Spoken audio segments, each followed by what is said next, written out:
Some of us are old enough to remember when the people in Hollywood had a certain mystique around them. In our minds, they were these larger-than-life figures that some of us looked up to or even aspired to be like. But at some point, layers of that mystique started to peel away, either due to the overexposure of celebrities on social media, or because of their obsession with lecturing people or making important statements within their films, or in some cases just flat out mocking fans, instead of just entertaining us. And this is the biggest reason why there is now a very clear disconnect between Hollywood and the people they should be trying to appeal to. It's really starting to feel like Hollywood forgot their place on the hierarchy. And now more than ever, it's clear to me that most of the people inhabiting modern Hollywood are nothing more than trolls with a budget.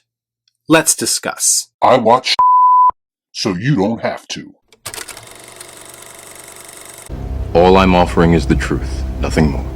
We all know that toxic has become one of those words that gets thrown around so much now that it's basically lost all meaning, but it is most times used as a way of dismissing people who have very valid criticisms of something. An uphill battle that I personally fight as an opinionated YouTuber every single day. I can't go a single second on this platform without somebody taking my personal opinions personally. S-O-F capital T, soft, huh? To be clear, I'm not saying there aren't ignorant and rude people who are a part of some of these fandoms. I'm just saying there are people like myself who actually value film discussion who get grouped in with those toxic fandoms. But that's where we are in this day and age of film discussion. It's one thing for the people who are watching this video to take issue with something that I'm saying. It's another thing altogether for a movie studio whose prime concern should be to make the best product possible, to instead go out of their way to troll fans, or even troll other more talented and successful people in Hollywood.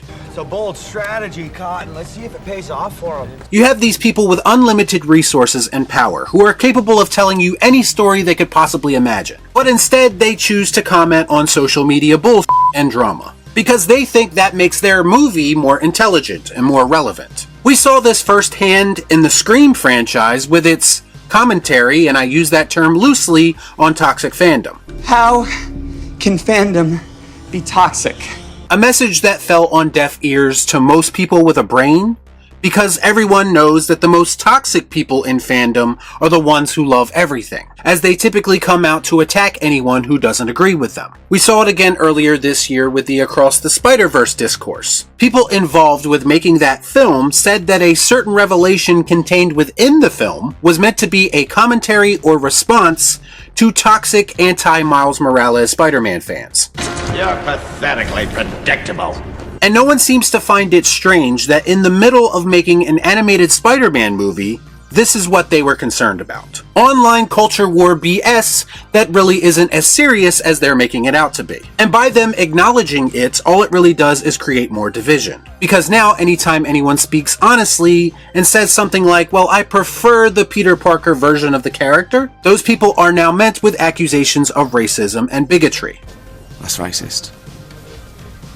This is just not a conversation that Hollywood should be injecting themselves into. Especially when Marvel itself has gotten into the habit of calling him Miles Morales on merchandise rather than Spider-Man. It sounds like you need to clear up some confusion in-house before you start lecturing people about who can and cannot be Spider-Man. But again, it's easier to just mock fans rather than try to understand what it is about this character they are not connecting with.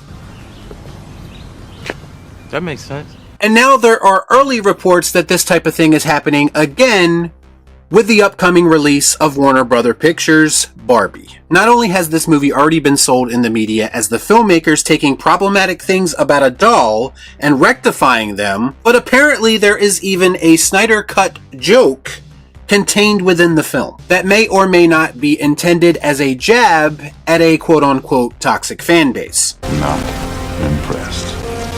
It was described in an interview as them poking fun at a certain fandom online. Now, we don't know the context of the joke, obviously, but it does seem like a bold strategy for WB to allow their employees to go out of their way to poke at this particular fan base. Meanwhile, their current crop of superhero and comic book movies are flopping left and right. That is why you fail.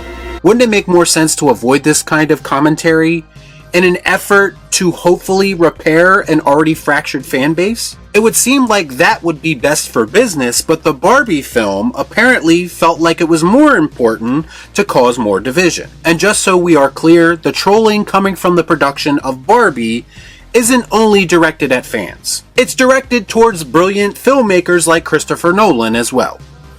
You got some set of balls, you know that? WB, in the biggest troll move of all, made the conscious decision to release Barbie on the same day as Oppenheimer. Presumably because there are still some hurt feelings at the studio because Christopher Nolan ended his working relationship with them. I haven't seen that level of pettiness since I broke up with my last unstable girlfriend.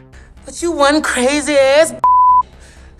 Imagine for a second, first, not giving Nolan the respect that he deserves that would keep him around. But then once he leaves, you actively try to undermine his next project? You would think there would be some level of appreciation for a guy who made you a lot of money and hand-delivered you countless classics to release under your banner. Something that your company has become incapable of doing since his departure. And this is why I say those working in modern Hollywood, and more specifically WB, are nothing more than trolls with a budget. What an idiot! Oh, what a loser! They all seem to be more concerned with responding to something or getting even with someone, more so than they are actually making great films. Which is why I'm taking it upon myself to go out of my way to not support the Barbie film. Don't expect a Barbie review from me, because I have no interest in contributing to this high school bullshit. I'd rather give my money to someone like Christopher Nolan, who is dedicated to telling us great stories first and foremost. Someone who is focused on doing what's important, and that's preserving the integrity of cinema.